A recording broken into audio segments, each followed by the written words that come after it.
just my liter of coffee a day, perhaps 2 liters, depends on the day. Because here it's 8 a.m. So, but I'm doing great, man. I'm doing great. I'm really grateful and excited to talk to you. Likewise, dude. You've had some very cool people on here. I'm honored to be part of that group now. It's really crazy that you mentioned it because I can't even believe it sometimes. I have all these great people, all these people that I look up to and learn from. So, Yeah, would you be no exception? It's my pleasure, man. thank you. Respect for the long hair as well. We gotta stick together, right? Straight up, my man. Just to kickstart the conversation, I have two questions for you that are not related to the subject at hand, but I think they're interesting. The first one, what did you think of the new Sleep Token record? Bro, it has been on repeat since it dropped, dude. It's so good. It's so good. I will listen to no slander. It is not overrated. Uh, yeah, it's probably my favorite record that they've done. What about you? What do you think? Yeah, they get a lot of trash, I think, because they're getting so big and sort of like Ghost, that they started a Yeah. little bit underground and they grew a lot and people went like, but they're too commercial and stuff. But I think it's great that uh the gent side of things get a lot of more mainstream exposure. To me, it's great, man. I agree. People are they're salty that like they were never a metal band, dude. Like they've always been doing all kinds of crazy. They always do everything. So we can't be that mad if they don't have a breakdown in every song, right? Are you a musician yourself? Because you kind of give me the musician vibes. I I I I'm so I yeah. I always wanted to be. I played a lot of Guitar Hero and Rock Band growing up, and I look back and I'm like, man, if I would have just played a real guitar for all the hours I put into that, I'd be able to shred, dude. But no, I've always thought it'd be cool, but I just never did it. you should, man, because you're already on the cool side of things by being a researcher, a bodybuilder, a power lifter, man. If you add a guitar to that mix, you have it all. Unstoppable. And the other question, just before we dig into the topic, you live in Florida, right? Yeah. I think I asked, if I'm not mistaken, I asked this same question to Jack, to Josh and Zach, and I think also Holly Baxter. Yeah. What's up with that Florida man stuff? Because I think it's a really one of the craziest memes that I know of, man. Because right now I can look Florida man, and I'm sure I'm gonna get the craziest of findings, man. So Yeah. a little bit of context on that for the people outside of Florida. It's it's true. So Florida is a weird place. It's there is so I'm like in South Florida. I'm kind of close to Miami, and so you'll see these neighborhoods where it's like super rich people, and it's like the highest of high end everything, and you'll see other stuff like a block down the road, and it's just like there's no money at all, and so you get everywhere in between, and you'll there's a lot of interesting characters out here. I don't know if it's like the heat that just like cooks people's brains, and then they start acting weird, but it's you'll see anything and everything out here. That's what I've been here for like 4 years, 4.5 years, and yeah, it's a trip. Yeah, it's good crazy. The last one I heard of was Florida Man with Cholesterol Hands. Perhaps you heard from that one. From, I think it's a podcast by Eric Trexler and Lauren Colenso. I actually searched for the paper. It exists. Apparently, it's real. It's well documented, and it's from Florida. So I needed to ask you, man. Yeah, I'm not surprised. I'm not surprised. Weird. We're still Mexico City. It's really similar in that sense that people are super rich in some segments of the city, and in others, it's crazy the things that you get to see. And I think we have that in common. Yeah, I guess so. Maybe it's any like really big city like that or something. I don't know. Yeah. Perhaps city is the hit. So anyway, my brain is being fried every time I do a live stream with guests such as yourself. Well, I better educate myself, so this has been no exception. And some things I try to understand as best as my capabilities go. Some things I really fall short of. So anyway, I want to start out by the top of things and ask you about um what was your particular interest in this side of research, building on top of the other meta regressions that the Surrealist teams have been working on, which I think they're great because prior to that we have the meta-analysis by Eneko Bass, which was short-sighted because it only had 6 studies, if I recall correctly. And we also had the meta-analysis by James Krieger that was actually not published per session volume. Right. So why did you decide to build on top of that and put yourself into the position of talking about volume because it's one of those contentious topics on social media? It is. It is. Really, it's just I just wanted a better answer, right? Like I mean, I'm a bodybuilder too. I want to get jacked, right? And I'm a coach, and I want to help my clients get as jacked as possible. So I want the best information that we can get. And you mentioned those other previous studies, and like they're awesome, right? Like I'm so glad that we have those. But there's been more research that's come out since the Krieger one, for example, and it's like, well, there's more information we have access to. We can just do another meta-analysis and have a little bit better evidence in that sense. Um, and then the sort of building off of the other meta-regressions that we've done, we've funny enough, we've kind of ended up in this place now where we've done meta-regressions on proximity to failure, weekly volume, frequency, and now per session volume. So it's like it hits all of the like training dose stuff. So it was kind of just like that next step to kind of, I don't know, finish that out and have a good basis to think about decision making for like writing a program for somebody in terms of how we're spreading all those things out. And obviously there's other variables at play like rep range and whatever stuff like that we haven't done at least yet. Maybe we'll do one. I don't know. This is a big project though. I need a break before we do another big one like that. But yeah, that was basically it. I just want to figure this out, right? So let's take all the evidence that we have and do the best we can with it and see what we get. You know. And I think it's quite the undertaking that you guys go through because, well, starting with the inclusion and exclusion criteria, well, that's I think a kind of worms in on itself, Yeah. because well, some studies do control for proximity to failure, some others don't, some others measure hypertrophy in different ways, and well, I'd love to hear you talk about inclusion and exclusion criteria because this. I think it's one of the keys to understanding the strengths and also the limitations of this particular meta regression. Absolutely. Yeah. That I've been trying to really emphasize this point whenever we talk about these projects is like the results reflect the underlying data, right? So we're sort of constrained to what's been done before in other studies. And so we wanted to try to cast a pretty wide net just so we could get more data to include.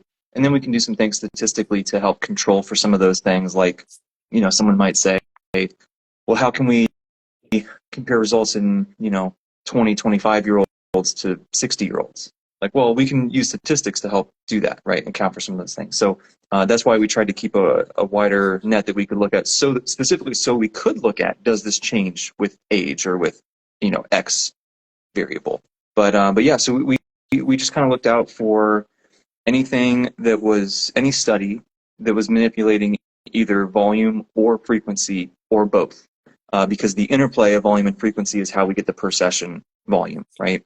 So we wanted to capture all that stuff, and then you get a gigantic list of studies that do that, right? So then we had to narrow it down a little bit more, and we wanted everything that just did a direct measure of hypertrophy. You mentioned this, right? Like some people might measure it with a DEXA scan or odd pod or something, and like it's valuable, but it's not quite as precise, right? We can get a little bit better if we do an ultrasound or an MRI or a CT scan. And so we just wanted those direct measures like an ultrasound, MRI, et cetera. And then we capped the age range that we accepted at like 70 years old, which there's not a ton of studies that were higher than that anyway, but nonetheless. And then only healthy subjects, no disease populations, just to help to smooth out some of that variability. What else did we do? We did, they had to, so within a study, they're usually comparing 2 or maybe 3 groups or conditions, right? So they're going to change the volume or the frequency between those things, but they had to keep everything else the same. The rest periods, proximity to failure, so on and so forth, rep range, so that we had as much of an apples to apples comparison as possible within each study.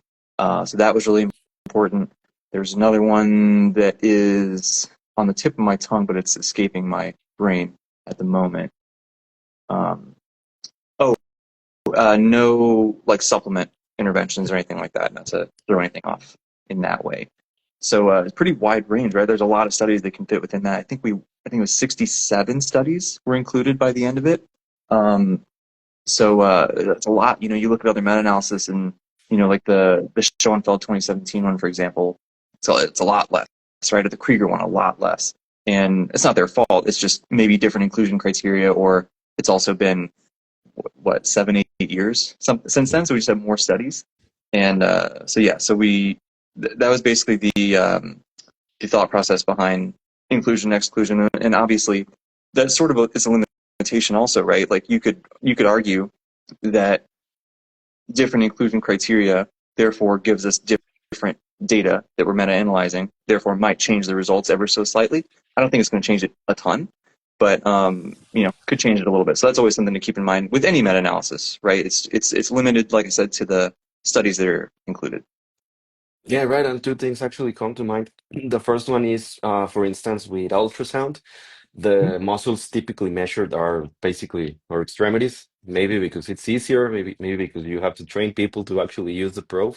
Do you Yeah. think that well, we'll dig into the findings later on, but do you think this is a limitation? Because if we take studies that actually used ultrasound to measure the biceps, can we apply these findings to the pecs, to the hamstrings? Yeah. Really quick, can you hear this dude with his leaf blower outside my window? Just a little bit, but that's the Florida man itself. Okay. If it gets annoying, yell at me and I'll try to move. Okay. Don't worry, Okay. man, no worries. Um, so, hold on, cycle back. I completely lost my train of thought with the. I, Remind me your question. I'm it sorry. was about the ultrasound that you measured, let's say Yes. biceps. Yes. Yeah. So, first of all, you're correct. A lot of it is because of how easy it is to measure those muscle groups. For example, we've been doing a case study on my contest prep over the last year plus, and we measured the pecs with that. And even that is harder than you would think to get it in the exact same spot every time and stuff like that. So the bicep and the quad are typically the ones that we see because it's much easier to standardize, and the muscle itself is I think an easy example, you think about like the triceps, right? There's so many ridges and bumps and like uh, it's just not a nice smooth surface like a bicep or a quad is. So that makes it harder. So yeah, so that's why a lot of studies do that. But then it's technically speaking, we should not then necessarily generalize the results to other muscle groups that haven't been measured. Now, of course, I would be surprised if it didn't work similarly, right? There's probably going to be some slight differences, maybe different, you know, fiber type distribution stuff might affect hypertrophy a little bit or something. But I think it's largely probably similar. But you're correct. We want to be careful with how we sort of take the results from those certain measured muscles and apply it to everything else. Um, and also, I think along the same line, a concern that a lot of people have, and rightfully so, is you know these studies where people measured the biceps, for example, you know, and they found whatever they found, and does that mean and let's say they found the higher volume was better, right? Which is generally speaking what our meta regression is showing up to a point that, you know, should I do that on every muscle then Yeah. all the time? Like, well, maybe not, right? And maybe it's because of that reason of the generalizability, but it's also like it's just a lot, dude. And it's I think that's it's a very um, insightful point of these studies don't necessarily train every muscle really hard the whole time. And even if they do, it's a 8 week study, a 10 week study. And it just gets unsustainable for people to do that all the time with really, really high volumes, right? So it's just, it's another limitation to keep in mind, but also another, I think, really freeing variable to keep in mind when you go to write a program that you can get really creative with things and sort of, you know, you start, man, you can go down the rabbit hole of specialization blocks and all kinds of cool stuff, right? But I'm kind of losing losing the plot a little bit and going off on tangents. But anyway, yeah, I hope that answers the question. No, no, no, not at all, because that actually segues, I think, perfectly into the second question that I had. Okay. That is in relation to the difference between a meta-analysis and a meta-regression, because this allows us the meta-regression. Well, I let you hope on that, but allows us to view a variable as a continuous variable instead of a categorical variable. exactly like you mentioned, because let's say we find this study that says, I don't know, 11, 12, whatever sets, comparing it to 5, 6 sets, well, it's a different beast. Comparing it to, let's say, going from 5 to 11, and like you said, this has, I think, for me at least, a lot of practical value. So can you dig a little bit deeper into the differences and why a meta regression is a little bit more insightful for us than a meta analysis? Sure. Yeah. That's a great question, dude. It's, I think a lot of these training questions that we have, what we're really interested in is like it's not so much like is A better than B. It's like what's the relationship between the variables, right? So as you said, if we just did like a sort of a standard traditional meta-analysis and what that would end up looking like, if anyone's seen like a forest plot before, you have like a dotted line vertically, that's like the zero difference line, and you have like usually it's a square or something sort of on either side that shows for this study, the effect favored the high volume over low volume, or the low volume over high volume, whatever. And you get sort of an effect for each of those studies, and then you summarize that at the end as like the overall effect that we're seeing tends to favor either higher volume or lower volume. It's like cool, that's something, but like that still doesn't tell you a ton, right? What's high volume to me, you might consider it to be low volume, right? Or vice versa. So I think what's more useful is, as you pointed out, looking at it rather than a categorical variable. For anyone who hasn't heard that before, you're putting the variable into categories, right? So you might say higher or lower, or you might say less than 5 sets versus 5 to 10 versus more than 10 categories, which is, like I said, great and useful. But what can be more useful when we need to write a program and we need to like, well, should I do 6 or 7 sets? I don't, those are both in the same category. So then we can do meta regression, which is simply looking at it in a continuous sense so that we get that nice, the graph with like the line on it, right? Rather than like a bar chart. And we can see visually and numerically the dose response relationship, right? Like as I do another set, what tends to happen to the outcome. So it's just a little bit more, I think it's a little bit more useful for decision making, but it's also just more intuitive, right? It's more like I want to be able to make a decision as a coach, So if I have something more tangible like the meta regression with the line graph and everything, it just makes it easier on me too. Yeah. Yeah, no, that's awesome, man. I love about to really understand that, because I used to be one of those guys when I first started into the evidence-based practice. Yeah. I just wanted numbers, man. I just wanted Yeah. to tell me how many sets do I need to do? Is this my MRB? Is this my MEB? So my view on that topic has changed radically. Sure. But funny enough, it's a little bit more simplified these days, man. But anyway, before digging into the results, which I assume is what people are here for, uh, I I think two of the really interesting and unique characteristics of your work is, well, one that it's been built upon, which is the quantification method, which I think is useful for for research purposes, but I don't know if, and I want to ask you your opinion as a coach, if, let's say, using total direct and indirect sets is something that you actually do in practice, or maybe something best suited for understanding and for research questions. That is a very good question. So my answer is it's sort of a combination, which is annoying, but I'll explain.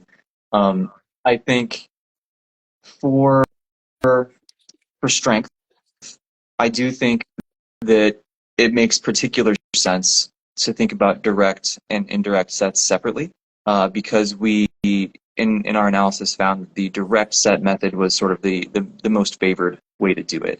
So meaning like if you want to get your squat 1 RM really good, we want to look at sets of squat, low bar back squat, whatever the specific movement is. That seems to drive the effect the most. Then or that seems to, if we quantify volume that way, that seems to best describe the underlying data, would be the more correct way to say that. But that doesn't mean indirect sets don't help at all, right? Even if they don't drive strength a ton, they're still going to help you grow a little bit more, which is probably helpful in the long run, right? So for strength, I find it helpful to think about them separately quite a bit. And then I also find those direct sets tend to be more fatiguing also. So it's kind of helpful to separate them, at least as the coach, it's helpful to separate them that way and think about like, okay, well, we can only get away with doing so many sets of low bar back squat before their elbow starts to hurt or their glute starts to hurt or whatever. And so maybe we do a little bit less of that, which would actually align with the analysis, pretty well. And then we go do some hack squat or leg press or high bar squat or whatever, right? Get a little bit more volume in that way. For muscle growth, I think so. In our analysis, we found the fractional method was the best, which is simply direct sets are counted as like a full normal set, and indirect sets would be counted as like a half. So, like, easy example for your biceps, bicep curls would be like a full set. Lat pull downs would count as like a half a set. Like, it hits your biceps some, not as much as a direct set. And I think that that's quite helpful to think about when writing programs, just to help to account for that volume, especially when you're changing a split, right? Because I think it could be easy to, if you're changing somebody's setup based on their schedule changes or whatever, you just want to shake things up, have some fun, whatever you want to do. That if all of a sudden we keep, the same pressing volume in there, but or we keep the same chest volume in there, but now we're doing more flies and less pressing. Now all of a sudden we're getting less tricep volume, right? Because we don't have all those fractional sets for the triceps in that case. So I think it's helpful to keep an eye on that. Now, that's not to say that it has to be maintained in every training block every single time. There's room to fluctuate and stuff, but it's helpful to keep in mind, especially as we are finding out that volume seems to be such an important variable. But I think it's so complex. Well, paradoxically, I think it can be simple, but it's complex when you Yeah. dig like you guys are doing and getting your hands dirty for us. Because it's like trying to capture, let's say, reality in the constraints of the tools that we have in how we measure volume in the founders of volume, let's say training status, let's say nutrition status, a lot of things that can impact in volume frequency, other variables that gets a little bit too messy. And I think one of the other unique characteristics of your meta regression is I have it right here because I have not yet learned the term, the point of undetectable outcome superiority. Instead, I think of the phrase that we used to use, diminishing returns. I think it can fly over a lot of people's heads now. Like, what is this point? Because I kind of understand, but please correct me if I'm wrong. Yeah, that's why I wanted to talk to you. Because I think with diminishing returns, one can understand that you get um you don't get gains, you get regression, which is not actually the case. It's not this quadratic function. It could be more like a asymptote, I think it's called. So I think by changing the terminology, it gets the point across a little bit more effectively. But I let you take on that one, man, because I'm too dumb to really understand it.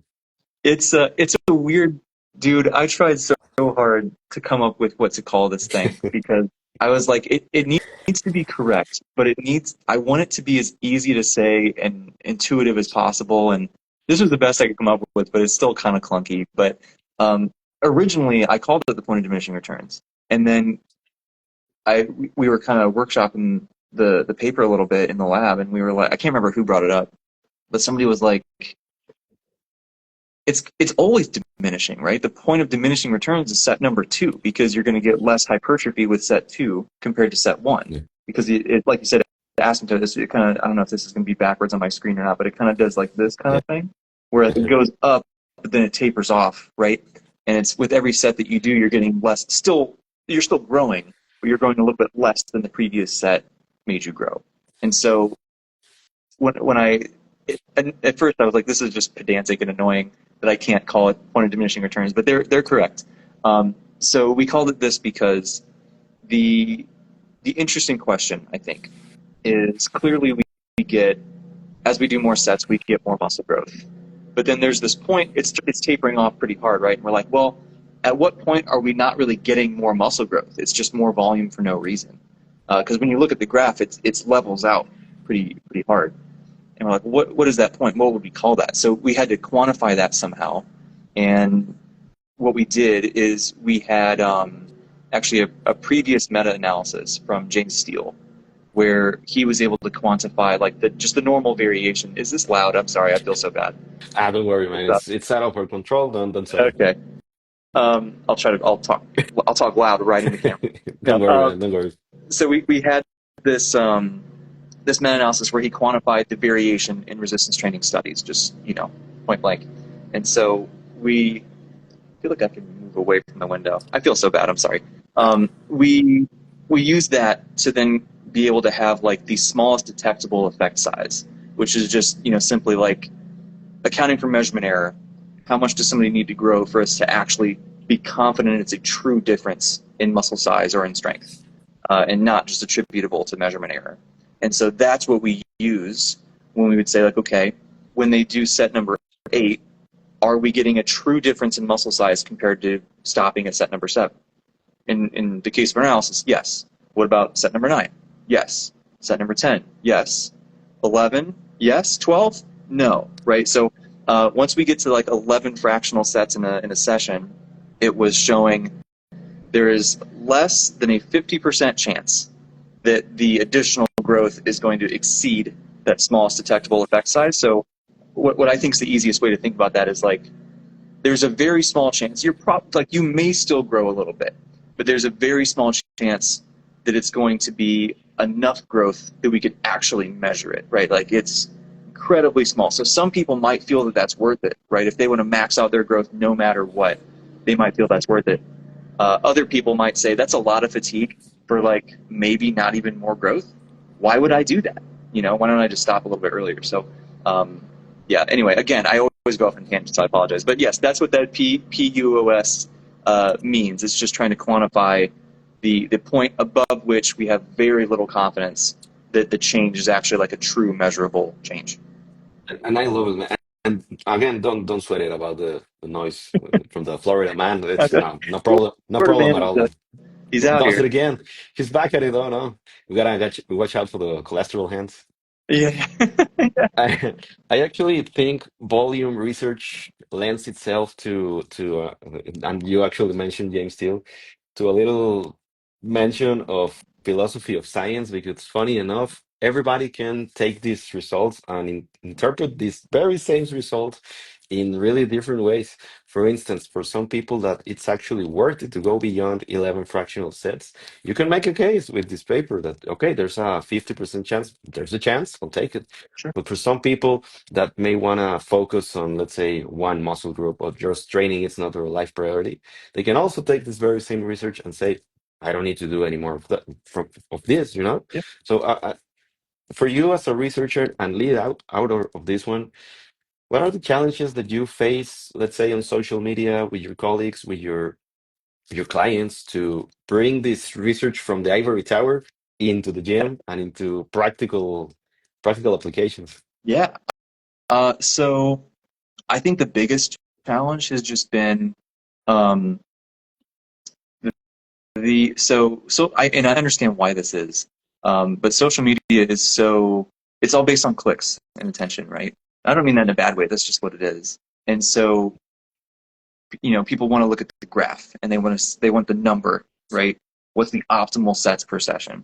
And like we talked about earlier, doing the meta regression, like we're not getting a number, we're getting a relationship, and so which is much more useful, but is less clickbaity than just a number is.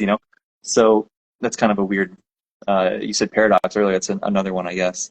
But that's been just trying to, as clearly as possible, communicate that like 11 fractional sets is not the optimal per session volume, right? That's not what we're saying. We're just saying it's like, if anything, I would say like it's hard to recommend going above that. That doesn't mean it's the best. But anyway, so like just trying to communicate that, making sure that that's clear, making sure that people are um, understanding that, as we talked about earlier, this is just describing the data that we have. So like, for example, if we have more studies that were really high volume, when you look at the graph, it's got all the green on it, right? The hypertrophy graph. That all those little uh, dots are like the effects from individual studies. And if you just look at it, a lot of them are clustered in kind of low to moderate, what we would consider very reasonable per session volumes, for the vast majority of people. And there's not a ton of them out there at that like 10, 12, 15, 20. Like there's very few really high per session volumes. And so if we get more of those, maybe that line, that curve looks a little bit different, right? Maybe it doesn't taper off as hard. Maybe we see it just keeps going up, or maybe it tapers off even harder or even earlier. And so that shape could look a little bit different as we get more and more data in the future. So just trying to make sure that people, see that, and also trying to talk about like the you or your viewers may have noticed, like I've said limitation a lot already, even, right? We haven't even been doing this very long. That I think that's really important. Like I think that this is a very cool project. I think we did a very good job. It's the best we could have possibly done with it, I feel. Otherwise, we wouldn't have put it out there if we thought it could be better. But nonetheless, there's limitations with everything, and it's very important to keep those in mind when looking at something like this, right? Especially when we're trying to translate it into what we do in the gym and working with people, because I'm sure you've encountered this, right? Like some people, 11 sets per muscle group in one workout is like, that's not that much. Some people are used to doing way more and they're fine. Some people, they're just like, what do you mean 10 or 11? Like, I can't do that. It's way, so that's again why I like to think about it as the relationship of just like, on average, more volume is going to make you grow a little bit more, but you're going to get more fatigue. And every set that you do, it's going to keep bringing more fatigue, but less and less growth. So we got to kind of balance those things and what feels most worth it to you, and that sort of thing, rather than saying we need to do X number of sets. So it's trying to communicate the nuance and the limitations, and what some of these things actually mean, rather than just what they sort of look like they mean by looking at the graph, which can be challenging on social media when there's not as much long form content like this, where we can just have a discussion. Like this makes it so much easier, right? Yeah. But you're trying to make a post or an infographic or whatever. It's like there's only so much space. There's only so much attention span. It's kind of tricky, but we do our best anyway. So.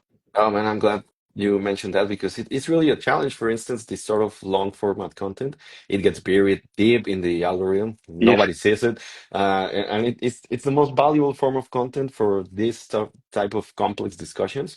But it is what it is. We try to do our best, but I think with the results at hand, some things come to mind. The first one is that for hypertrophy, the best fit model was fractional sets, which I'd love to hear you talk a little bit more about that.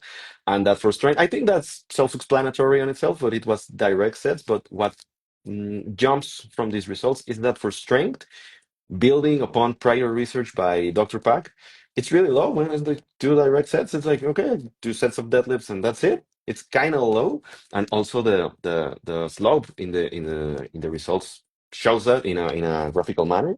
Yeah. So I'd like to hear you about diving a little bit deeper into these two observations. The first one, the fractional. Why fractionals for hypertrophy? Why is it the best fit model? And why do you think for strength the volume needs are quite low? Yeah. Okay, so we'll start with the hypertrophy stuff, I guess. Um, I think when we sort of intuitively know this, right? That those indirect sets still do something. I mean, you do lat pull downs, or you do some kind of machine press, or you do whatever. Like you still feel your biceps or triceps working, right? You can still get a little bit of a pump. But it's not quite as much as if you did push downs or curls, right? So it's like we sort of have this intuitive sense it's doing something, but probably not quite as much. Now it's obviously really difficult to quantify how much, like what's the difference there. And so what we did is so that's sort of the logical answer, I think, right, of why the fractional seems like why the fractional was the best. The sort of quantitative explanation is we defined it as half of a set for the indirect stuff, and you could totally argue, and I would certainly argue, that's not going to be perfect in every scenario, right? If you do a barbell row, let's say that's one set for your rhomboids or your lats or whatever. How much of a set is it for your biceps? Is it a half? Maybe. What about your rear delts? Is it a half still? Is it a quarter? Is it 2/3? I don't know, right? So it could be anywhere in there. And so but we had to pick something for the analysis. And so we went with a half because we felt that was the most defensible across the whole spectrum of what we were dealing with in the data. And we then kind of went back at the end and we did what we'd call just exploratory analysis, which basically means like, don't take this to the bank. This is just us kind of looking in a little bit and seeing what's going on. and trying to see like based on the data, based on the results, what is sort of that most correct, most defensible value for an indirect set. And for hypertrophy, it was like 0.36 or something like that, 0.32, somewhere in there, which is relatively close to the zero point 0.5 that we use in our model. So that's probably why we're seeing that be the most favored one. Like it's certainly doing something. It's those indirect sets certainly doing something, but not as much as a full direct set would. So that's why we're seeing that. Which again, like I said, just if you train for a while, it makes sense. You know, um, you have like a newbie, they don't even have to train their arms directly, and they're going to grow, right? Um, I think the more advanced somebody gets, the more I have a hard time saying we shouldn't do any direct arm training. I think we should, but nonetheless, for does that make sense? Do you have any follow ups on that before I Does make go? perfect sense. Now, Okay, please go on. sick. For the strength stuff, yes, I had the same thought. I was like, man, this really lines up nicely with pack stuff, and I think that we're getting more and more information now that strength, and this also just makes intuitive sense. Strength is just much more sensitive to fatigue, right? Like we need to be recovered and able to perform and able to move a heavy weight at a good speed. Where like hypertrophy, it's just more, it's just it's just more flexible. Um, and so like if you're a little fatigued, you can still get an awesome hypertrophy workout, right? If you're fatigued for strength, it's harder. We got to be really recovered. I'm gonna like move. Okay. Shout out bookshelf. Man, Okay. you're packed in there. This is no better at all. I'm so sorry, brother. All right. Ah, please don't worry about it, man. All right. Well, it is what it is, I suppose. It's part of the life charm of things. Part of the live Yeah, experience. yeah. A day in the life of Jake Remmert here. The leaf blower outside my window. Okay.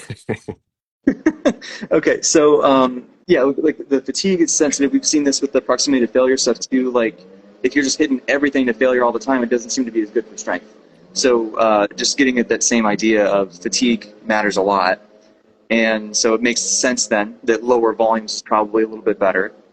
And I was surprised it's as low as it was. I was expecting it to be a little bit more, but nonetheless. And I think maybe some of that could be because of the data that we have from the included studies. And we had this in the paper too, that I think the average rep range across these studies was like 9 or 10 reps or something, which like not super specific Yeah. for strength, you know? And so I think about there, if more of the, if most of this strength effect that we're seeing is driven by like the relatively few more specific sets that were in the data, then if we had more of that more specific work, would that PUOS in this example be a little bit higher? Like, would we benefit from more volume if that volume is the really specific stuff? Maybe. Yeah. I think you can also look at it and say, if we had more specific training in the underlying data, that's an even more potent strength stimulus. So maybe even lower volume would be just as good. So I don't know, right? So it could go either way, I think. But in my coaching experience, certainly, there have been people I've worked with that we do 1 or 2 sets in a session, and like they're making awesome progress, right? There's been other people that they're just super stagnant, and they do in fact do better with higher volume. So there's going to be those differences that you notice when you work with different people. But again, thinking big picture and saying like the spirit of the strength results is, in my opinion, less is more, right? Just make sure you're watching out for fatigue. We don't need to just run ourselves into the ground like we used to think when I started powerlifting. We have to be a little bit more careful with that and, err on the side of lower volume. Oh, so many things come to mind, but I'm just trying to keep it respectful of your time. But you already mentioned Chilling, man. the and again, don't worry about the Florida, man. It's part of the charm. It's part of the charm. Please don't worry. The the practical side of things, because we have the different models that you guys use in your meta regression. But one little quote that always gets me out of trouble and gets me a little bit of clarity of mind is that all models are essentially wrong, but Yeah. some are useful. I think that that's been life changing for me because it allows me to understand that this is the best that we have with the limitations that we have, and exercise science being a practical and applied science instead of a fundamental science. We cannot look at these things like people in mathematics and physics would look at things, that they have a theory that they based upon, and in exercise science we go from observation in the deductive model, but in the inductive model, I'm sorry, but it's not to say that some is wrong and some is it's better and right. It's to say that some things are better studied, or maybe that's the best we can do, and this been the case. For instance, in the fractional, direct, and total sets, which to me, and that's why I wanted to ask you about your view of these results as a coach, not necessarily as a researcher, and also. Uh, in the gym, how can we make sense of progress? What is progress? How can one progress in how can I get better at hypertrophy if I don't have access to an ultrasound, to a biopsy, and some models again that can be useful? It's I think it was originally coined by Eric Holmes. Let's say we look at I think it's called volume load. We progress through a rep range, through a reps in reserve target, and then we add load, we add repetitions, whatever. But still, it's the best that we have to maybe get a hint of muscle growth, but not necessarily, because we can be observing strength changes that are not necessarily representative of hypertrophy. So that's what I wanted to ask. Please excuse me if I'm being a little bit confusing, because it's a little bit confusing to myself still. But Sure. how do you know that somebody is progressing when your goal is hypertrophy? Because for strength, it's a little bit easier, I think, but hypertrophy, not so much. And if we don't have access to ultrasound, how can we know? Yeah, yeah. It's tough. That is, I think there's no perfect answer, right? Just to spoil it on the front end. Yeah, But yeah. I think that, dude, someday there will be some like tech thing that will let us. I have no idea how it would work, but someday we'll have something and like, I hope that person is so filthy rich when they figure it out because like that'll just be incredible. But I agree. I think looking at performance like that can be obviously imperfect, but helpful. To do another nice analogy from Eric. It's like we have all these, we have all this data, right? These meta regressions, these studies, whatever, that we can put together like a what we think is a pretty reasonable recipe for a good hypertrophy program. And ultimately, we need to put that recipe together and we stick it in the oven. We got to let it bake, and we got to stand back, right? Then when the timer goes off, we pull it out and look at it. We taste it. How is this? If it's great, sweet. Maybe we can try to fine tune a little bit or something. But usually it's like, okay, this cake is delicious, right? Let's make that again sometime. Whereas if we take it out and it's like it's not baked all the way through, it's disgusting. Clearly we know something's got to change, but it's so hard to know. You got to give it a little bit of space to see what's happening because it's just such a slow process. And you look at these dude, I think what's most eye-opening to me is doing this research now, like for my PhD, and I see people are doing 12 weeks of training, and like we need an ultrasound to even be able to see a difference. And sometimes even with that, the difference is so small. Like I can't imagine just trying to look at pictures 3 weeks in and being like, is it working? Like nothing. We can't say anything, right? So you got to give it time.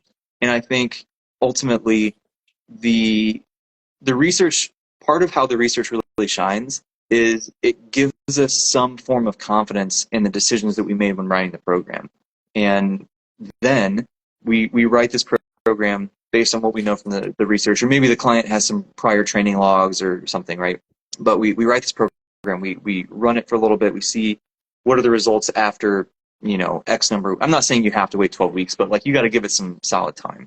And then we kind of step back, and I think the confidence now when it comes time to like make adjustments to the program or not, right? Maybe the best adjustment is no adjustment, right? But when it comes time to do that, now I think that confidence can come from we have the research to help us know like sort of what buttons to push, right? So I guess what I mean by that is, let's say we look, they do this training program for 8 weeks, and they come back and they look exactly the same, and maybe we did some circumference measurements; those are all the same. Their performance in the gym is like really, really similar. So it's just like, oh, maybe it's not working that well, right? At least for this muscle group I'm looking at. And maybe like they never got sore, they never got a pump, right? Like, everything is just like, okay, so then I start to think about, well, what variable should I change? And based on the research we have, I personally feel pretty confident that if they're recovering really, really well, they're not beat up, their performance is, it's not decreasing as we go and all this kind of stuff. We see that volume has a pretty good dose response pretty reliably. Maybe we bump up volume a little bit in that case, right? Rather than saying, well, let's go less volume. Like, that wouldn't make sense based on the data that we have in that situation, combined with that real world data of how is the client feeling, how are they progressing, that kind of stuff. So I think that then, you do that, maybe you make whatever adjustment, run it for a little bit, they come back again. And I think every time that we do that, the research is helping us know sort of what decision to make to an extent. But as we go more and more and more, I think the feedback we get from the client starts to take over more and more and more. Not that the research doesn't matter anymore, but I think that, usually the big rocks of a program are put in place pretty early, right? And you can tell relatively early on if somebody needs to cut their volume in half or to double it or whatever, those big, big changes. Once we get into those little fine-tune, nuance, gray area kind of stuff, I think so much of it comes from getting the feedback from the person rather than saying, well, this study showed 10 sets was better than 9, so we're going to do 10, whatever. So anyways, that's sort of philosophically how I try to think about it. But ultimately, like you said, the performance is helpful. I tend to, and I want to be very clear about this, there's no good research support for this, right? But I think it does make some logical sense that in terms of bigger picture stuff, if someone's trying to get more muscular and they never get sore at all, and they never get great pumps, and like they never feel that, like, when you get into a whatever machine or whatever you're using and you get that deep stretch and just feels like the muscle is going to like tear. Like, I don't mean that in a bad way, but like, Yeah, it's just yeah. a good, like, oh, it feels great. Obviously there's a point where it's dangerous and we don't want to go that far, but like, they never feel that. They never get, any of those feelings. It's like, man, it's probably not as good as it could be just based on my lifting coaching experience, right? Maybe that's not true, but it seems to be true. And so I think about those kind of pieces of data.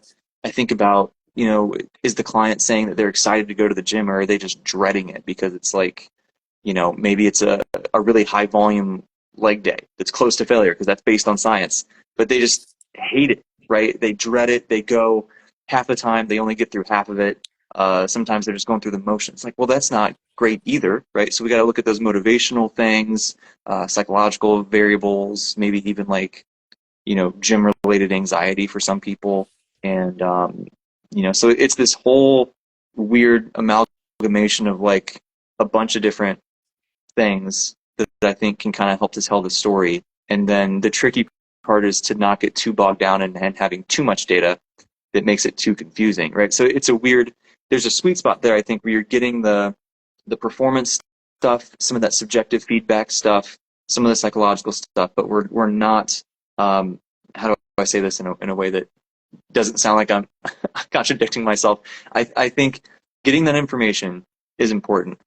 I don't necessarily think rating each of those things on like a 1 to 10 scale on a spreadsheet is as important. Does that make sense? Yeah, yeah. Like I think people can just get too, I don't know, too focused on the numbers if we're doing it that way. Whereas if it's a little bit more like, hey dude, how'd you feel in the gym today or this week or whatever, and they just kind of tell you some stuff, like, if they might not mention anything about their sleep, but if I have them rate their sleep every single day in a spreadsheet, all of a sudden they're super focused on it, and they might sabotage themselves on accident and be like, oh, I slept 5 hours, of course I'm going to feel bad today, I'm going to have a bad session today, whereas otherwise they might have gone in and had a great session if they hadn't focused on it so much. Anyway, so I'm kind of rambling at this point, but by and large, I think my point is we want to get the physical data if we can, right? Training in the gym, maybe some circumference measurements, maybe some photos, some of the just general subjective experience stuff. What does the training feel like? How excited are you to train? Maybe some pump, maybe some soreness stuff, general feedback like that. And then I think, sometimes you even get some other little like tangential stuff. Like I think I love it when a client comes to me and they're just like, man, like this random coworker at work told me I look jacked today, and I haven't been told that before. I'm like, yeah, it's working, right? So, yeah, all kinds of stuff like that. So that was kind of a mess of an answer. So I'll kick it back to you and see if you can sort through any of that and make sense of it. No, not a mess at all, because I think these conversations, well, at least for me nowadays, tend to become philosophical conversations because I try to view it through that lens. Yeah, Because I've been through, let's say, positivism. I used to be that guy that just tell me the number, how, yeah, and I used to, let's say, I build my program with 10 sets, whatever, because that's what the research said at that point. yeah, I used to check every day, okay, I'm doing 10 sets. If it's 10 sets, 10 sets. It's either this or not. yep, Then becomes constructivism, that okay, maybe some subjective things that can happen, your sleep, your nutrition, your perception, your readiness, whatever, can impact. Okay, but that leaves you kind of in a tightrope.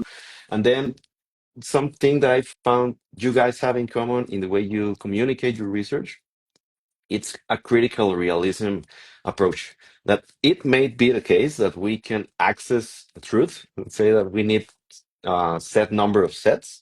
It can may be the case, but we can only experience this truth through through subjectivity. Like you yeah, mentioned, like some people feel that they perform better with less or more sets, that they have are anxious of being in the gym, like you mentioned. All these things that are totally subjective, but maybe we can still aspire, or maybe set ourselves a target of sets, but only experience it through subjectivity. So that's what I'm trying to the point that I'm trying to make across, is that this research doesn't necessarily tell us 11 is the optimal, 2 is the optimal. It's just a starting point. And something that I find really fascinating with research is that, contrary to what most people think and what I used to think, it embraces uncertainty, and not it's not the point of science to tell you do this and that's the recipe, it's not the point. And I think just to dive into this research, to read science, maybe it should come with a warning. Maybe we should get some sort of philosophical training just to not yeah. lose our heads on the matter. But I think it's really fascinating, man. And just to finish off in time and be respectful of your time, and you mentioned it a couple of times, but I'm really excited. Did you guys conducted a study on your contest prep? Yeah, dude. Really, Man, I want to echo one thing you said really quick, and then I'll talk about that for a yeah, second. yeah, for sure, for sure. Um, I I love what you said about the thinking about like uncertainty. That I totally agree. I think that's such a useful, like that's one of the coolest things I've gotten from research is now I think about the world that way. Like it's not necessarily what's the right answer. It's like what's the greatest, what's going to give me the best likelihood of success or something, right? It's all probabilities. There's all uncertainty. And, the way that we do statistics in our lab now, it's all like Bayesian stuff that's all based on probabilities and likelihoods. It's not like a black and white, like a p-value. Not that that's bad. It's just a different approach. But even in, we talked about the graph here, like with all the green and there's tons of lines and all this stuff on it, right? There's layers to it. You think about each of the dots is an effect of the study. You have that dark line that's like the best estimate based on the model of the actual dose response, right? It's the best estimate, not necessarily the perfect reality, but it's the best estimate. And then you have that like light green band. That's like there's a 90% chance that the true effect lies within that light green band. So there's uncertainty there even, right?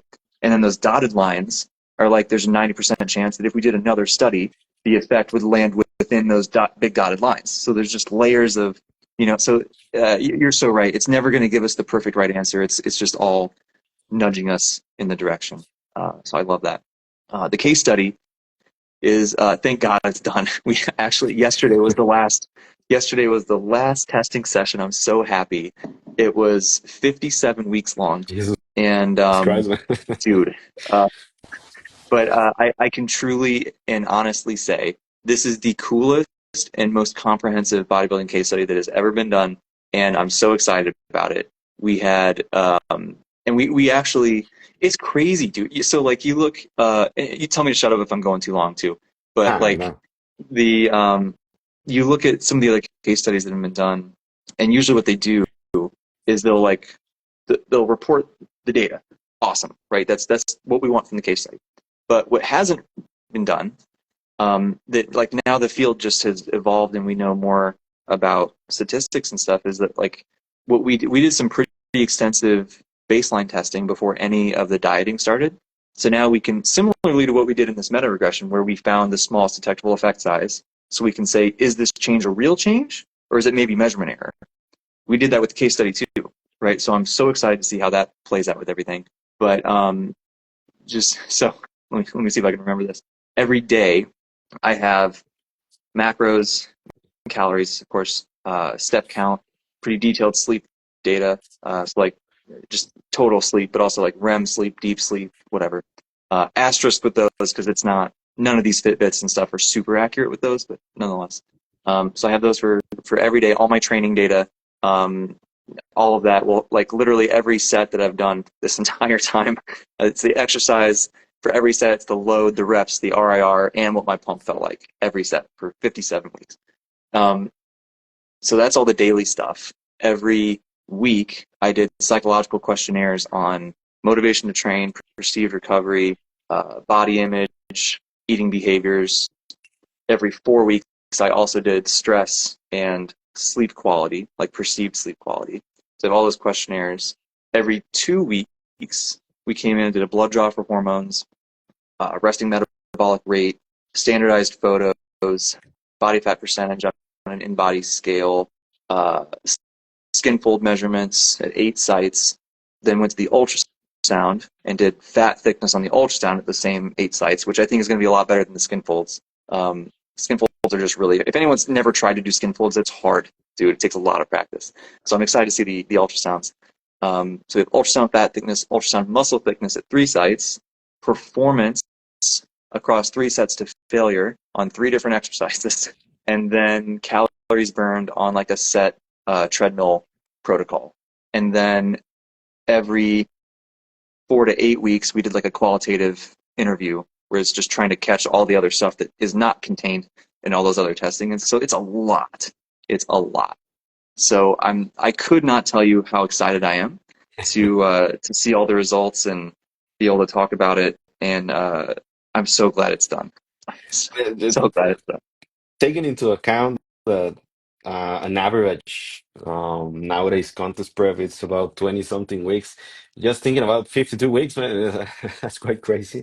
And also, also taking into account that measuring body composition, it's pain in the ass, especially with skin folds. Yeah, People get a little bit too much fade on those, but they can vary a lot based on the one who's taking the measurements. yeah. So, man, I can recall I think it was by Chris Barakat, a case study in Hmm. a natural bodybuilder. That's the most comprehensive that I can think of. But with the characteristics of the one that you're conducting, man, A lot. can really wait. I know science takes a really long time, but I wish it's not a year or two. But man, Yeah. I'm really excited about that. It shouldn't take too long, I don't think, because it's a lot of data, but it's pretty simple to do the analysis and stuff, just because it's just the one subject, obviously, so that helps a lot. I'm so, dude, and if they happen to see this, Scott and Alex in our lab, like this could not be done without them. They are so amazing at how much time and effort they put into this. Because someone has to draw my blood, someone has to do all the ultrasounds, someone has to do all the skin, like it's a lot. So huge shout out to them. And I'm hoping it shouldn't. My goal here over the summer, where there's less going on with like data collection stuff, is to get all that stuff ready to rock. That's my goal. So we'll see. But yeah, that'll be great. And it spans, like we had the baseline period. It spans the whole prep and then the whole recovery period too. So we should hopefully. Um, oh man, I'm so excited. Anyway, yeah, It's awesome, and also shout outs to yourself and to your team because I know science it's a really tough process, and you guys don't really get much of a break in social media. It tends to be criticized without actually understanding what you guys are doing, and this is something that I got from Dr. Eduardo de Souza. that he has a lot of experience conducting research, and nowadays with the clash of researchers and social Uh-huh. media and research critics on social media, you guys need a little bit of a break, and you guys need to get a little bit more of recognition for the hard work that you put out, man. And I'm really grateful for that because in my side of things, as an enthusiast, as a coach, as a teacher, I just love to when you guys publish out or new paper. I immediately like and save for further research, and then I get the opportunity to directly talk to you guys. So to me, it's such a wonderful time to be alive in, and that's something that I'm really grateful because you guys are so open to these discussions, Jake. So anyway, my man, I think that does it for this time. I'll be really looking forward for that case study. Thank you so much for your time. It's been really I enjoyed every minute of it. I hope you did too, man. At least I Of got course. some good questions for you. So anytime you want to come to Mexico, you're more than welcome. Hey, And I don't know if you want to come hang out with Florida, man? You come up here, man. We'll hang uh, out. sign me off, man. I'm down for that. We can compare hands and see who has more cholesterol. Yeah, So, exactly. if you have any closing remarks, I'd love to hear them. And if not, I just want to thank you again. Ooh. Yeah, I'll just say thank you so much for having me on here, dude. Like this, I'm not joking. Like I've seen you do this a lot. Ah, shit, So man. I've been a fan of yours. So it's cool for me to. It's a cool experience for me. And as you said, sometimes the social media clash stuff is a little funky, but it's all worth it when we just get to have cool conversations about it, right? So thank you so much for your time for having me on here. This has been a blast. And yeah, I can't wait to get more cool research out there and hopefully talk to you again. Thanks to you. You're gonna make me blush. You already made my day with that remark. So anyway, Jay, I hope you have a great rest of the day. You as It well. was a really big pleasure and an honor, man. Likewise. See you We'll see you. next time. Thank you very much, man.